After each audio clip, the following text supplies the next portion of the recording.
dancing guard, biting your way out of submission, biting, like, you know, even your mouth that has to set up and avoid the bites.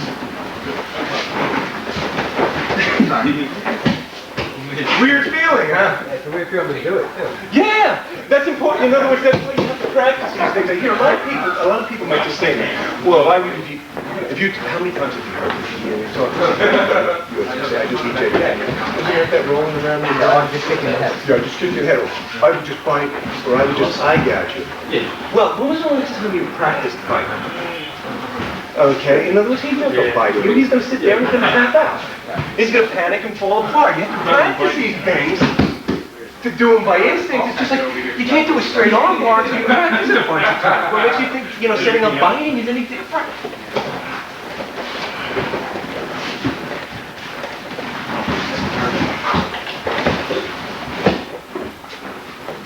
Either of you guys have experience in Thai boxing?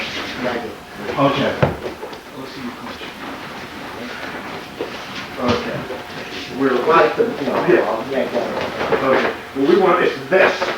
Okay, whereas the Thais have tendency to square up and pull in. Okay, what we do is we'll give a lead like this and break our weight on the person. Okay, because the idea is from here, you want to get all your weight on it. Okay, it's just a little bit different. That's why I asked, because a lot of people see this clinch and they think the Burmese are the same way as Thais, where they okay. What we have a tendency from here to go is just keep driving into us. Okay, yeah, because the idea is even like with the knees, we won't throw our knees like this. We throw our knees like this. Okay, right up the middle all the time. We kick a lot from here. Okay, so we have a tendency not to square up. Okay, we have a tendency to always be like this. Okay, simply because even wrestling, fighting, or anything, we always have a lead leg forward. We never square up. We're always protecting the private part. Sure. Because part of the idea too is they're always depending on the idea that you're not doing it fine. Some sort of bladed edge, club weapon, whatever. So the idea is that protect your vital areas at all times. It doesn't matter one hand, the same idea.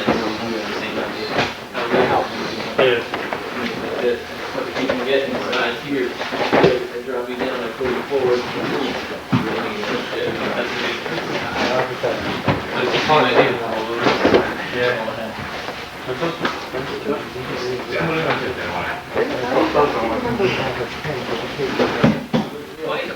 Yeah, it is. Think yourself, you just and just like get out, you know, get used to getting on.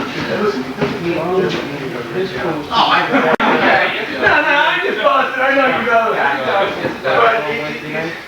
But wait a second. Well, what are you doing? You got it. Burger King. I have to maintain.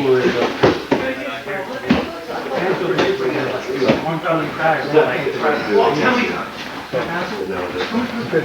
I know people that voted.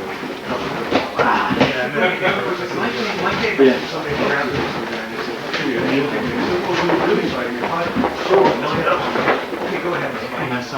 Okay, there's going to be a practice guy. I'm not believing 90% of all the games is terminated by my underarm. It's nothing more than this. Okay, you can't pull the trigger, you can't shoot me. Sorry, I realize it's not exactly, you know, the most palatable thing in the world, but it's a hell of a lot better than trying to twist the wrist around while you're shooting at me. Okay, and the idea is you'd be surprised when you get that guy. Roll the wrist. Stick fight. You're kind of just hanging up like this. Your elbows flared out. What happens to all of this? Okay, your teeth were there. Okay, he forgot to shoot a punch him, but he just kind of like a mouth was open and he thought it was he was frightened. That's our clinch, right? We keep it center line. Roll it wrist. Like that, right? You guys, I'm watching you. Every time you see to do this. Oh, I thought you had a question for me, sorry.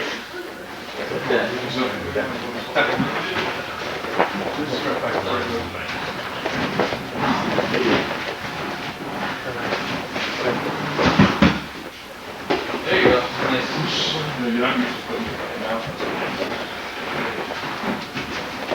If we do wait till we make you put your mouth on his groin from the guard. No.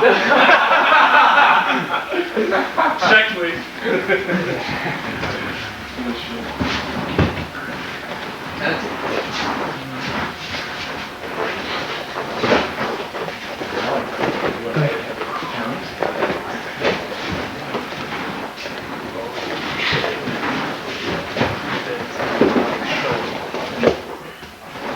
Okay, now we're going to move on to the next technique, and I don't care whether your game is boxing, I don't care whether it's Thai boxing, I don't care whether it's karate, whatever it is. Okay, think to yourself, okay, what happens when you get punched? Okay, and we're not going to catch the guy's mouth, or hand with our mouth. Okay, but what happens when you get punched? Okay, hand has to come at your face. He throws, throw lead here. Boom.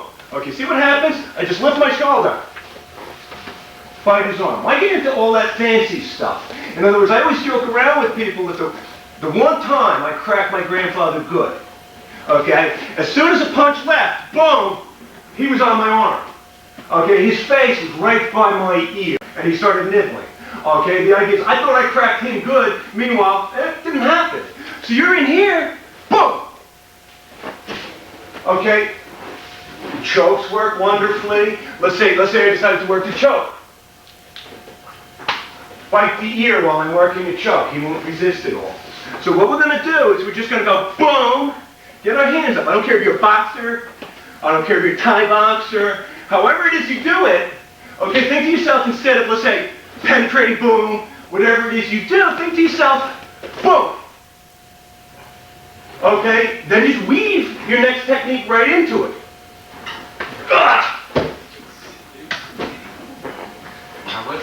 By the way, I actually like hockey too. So think of how it applies to your game. If your game is wrestling or BJJ and he throws a punch, okay, you coming low. Go for his thigh. You're shooting a single leg. Go for his calf or Achilles tendon. Okay, start to think how these can be woven in with the skills you already have. I throw the first punch, boom. Okay, he's here. Okay, he's thinking of hitting me. He's getting bit while he's trying to hit me. Think that this is a viable technique, just like any other. Okay, no matter where you are. You get him at the point where he's dancing around thinking, who's up? What freaked everybody out about Silence of the Lambs? He ate people. Why were people so freaked out by Jeffrey Dahmer? He ate people. You bite somebody, you hit them on a level that they're nowhere near prepared to deal with. Okay, pair up, and what you're going to do is, however it is you're comfortable, whether it's a grappling situation, think to yourself, you're setting up these bites. Now the areas on your feet that are very good to go for, basically, the arm structure. Laughing? The fleshy parts of the leg. Okay? Fleshy part, right? Very fleshy part. Okay. The neck. Terminal. Facial areas. Nothing freaks a person out more than having a part of their face bit off because you're no longer pretty. Give it a try and do it from whatever ready stance you have. In other words, I'm not going to turn you into a different fighter. Okay, just start weaving some of this stuff into techniques. In other words, if you're a Thai boxer, okay, you're in here. Boom! Think to yourself, after that first knee that comes up, he defends it well, his face is going to be open for a bite. Judo player. Okay, right, okay, exactly. In other words, it's there, okay, or if you're going for it, okay, the idea is start thinking to yourself that however it is that, I'm not going to, like I always joke around, like, let me kid in a competition, and he doesn't have somebody coaching him, I work for a coach all the time, and you can't change his game, you can just try to, like, figure out what he's doing, it's for instructions. Okay, so the idea is I'm not going to change a guy's game in one seminar, but it's kind of like I can show them how to weave the techniques they're learning into what they already do. So if your background is judo, you're going to be real comfortable grabbing somebody, pushing them, pulling them off balance and breaking their balance. Break their balance, bite. If you're Thai boxing, a lot of times you gotta throw that roundhouse kick and then try to achieve the clinch. Okay? When he's down like this, twist his neck, go for the fence. Okay, the idea is that you train with Tony Blower, right? He's the one that coined that overkill mentality idea. Okay? You know, he's got the greatest acronyms, by the way. All acronyms. What? All acronyms. But the idea is turn or bite. Okay, because the idea is you're going to rewire the whole concept of fighting. It's like the idea is, this is a question I always ask people, and I've only had one person lie to me and not tell me the truth. You guys are friendly, right? Mm-hmm. Okay, let's say you, him, and you have two brothers and Eddie are all out in the bar one night. Okay, and I walk up to one of your brothers, and we'll hang out and train together, and I'm going to punch you in the face. What do you think's going to happen to me? Let's say he starts screwing with me, and I look at him and I punch him in the face. What's going to happen? You're going to get whacked. Oh, yeah, I'm going to have all of you jumping on me. Now, what happens if I slap him right upside the temple and then bite his nose off and spit it at you? What's going to happen? Honestly. A freeze. You're going to freeze. You're going to say to yourself, your brain's going to start clicking on ways to avoid this potential conflict for one simple reason. You just walked into Atlantic City, $10 in your pocket, and you found out table stakes in your house. Okay, and table stakes are something that you can't afford to play with. In other words, you're not willing to play by the rules of, this guy's gonna fucking bite me, he's gonna rip my nose off, he's a psychotic. Okay, so you're gonna sit there and you're gonna start rationalizing, I'm gonna have to take him to the hospital. I better help him get him to the hospital real quick. I'm not getting jumped. I can guarantee that. Okay, I've had one person lie to me, and then when we were rolling around on the ground, just watching him roll, and how tough he was, he would lie. He wouldn't have jumped on me if I hit his friend. Okay, so in other words, most people that are honest will tell you, you bite, I'm going to stand there and say, we'll take him to the hospital in a minute, sorry about that. Okay, and that's the way it works. You know, whether people want to be honest with you or not, there's tough.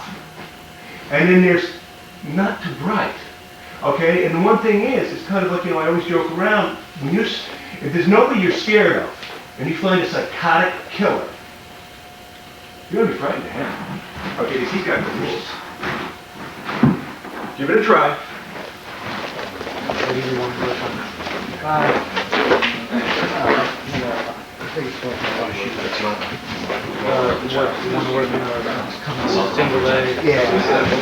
All right.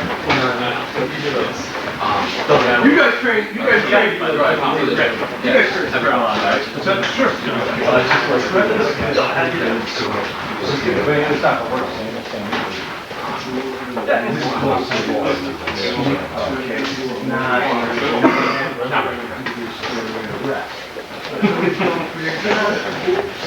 There you go.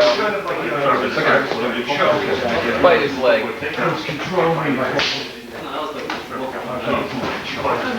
Holding it, he passed out. I didn't know you. Okay, so you gotta remember, if you really want to do it,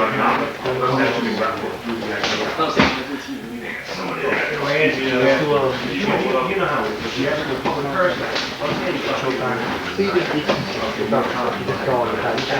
know, the person who wants to kill you, that was barehanded. You're in trouble. That's another place called Okay. Go to the punch at each other. And like, you're not blocking, it's kind of like, moving a little fast. He's going, it's like when your kids are going, and then the one guy, jump real fast, you wouldn't hit me, Like, so, and make sure you block it. Yeah. Don't yet. Frank, don't even think to yourself, okay, if the punch comes. Keep your hands up, because you're in the vice. Right there. Step in when you roll. Is that a roller shoulder? We're in a match season. It goes You're gonna want to get this. You're gonna want to get close to on the ground. Don't. Bite him. Not that. Okay. As long as he's holding your Right. No, but you know how we punch? If you start to run a punch. Whatever's next to him, like he said, he's not gonna change the way he's fighting. Oh, for you? Actually, what you're doing is when you punch, you elbow. Okay, Everything's an elbow. Before. Oh, yeah. Right. Boom, boom. In other words, whatever your angle is elbow. But if you can get What's up everything, there? You know what I mean? They might, if you get like out here, they might be able to pull it back. If you get